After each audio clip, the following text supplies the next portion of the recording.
Permezz ta' korsijiet u konsulenzi aktar minn 300 taqda reġistrata mal-Kunsill Malti għall-Isport se jkunu qed jingħataw opportunitajiet biex itejbu l-ħidma amministrattiva u finanzjarja tagħhom.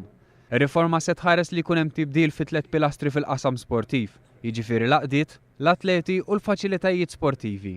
Ħabbar dan is-Segretarju Parlamentari għar-Riċerka, l-Innovazzjoni, iż-Żgħażagħ u l-Isport Stefan Bontempo f'konferenza tal-aħbarijiet bit-tema Malta aktar b'saħħitha, Malta aktar ġusta. Aħna rridu ndaħlu kultura sportiva f'dan il-pajjiż. Nimnu fl-atleta, allura se ninvestu fl-atleta, nimnu fis-support team ta' daw il-klabs, allura se ninvestu f'dak il-grupp ukoll. Nimnu fil-potenzjal li għandhom il-faċilitajiet sportivi f'dan il-pajjiż. Daw flimkien sen kabru l-sports għal-ġid ta' kull wieħed u waħda minna.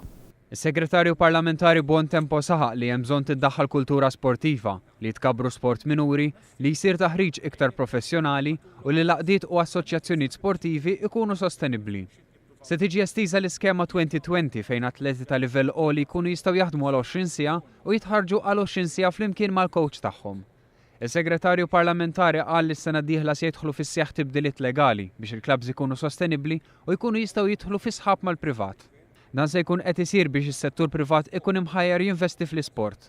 Huwa saħaq li f'Malta hawn faċilità sportiva għal kull 1500 persuna u l-Gvern se jkun qed jinvesti f'bini ġdid u ftitjib ta' bini eżistenti.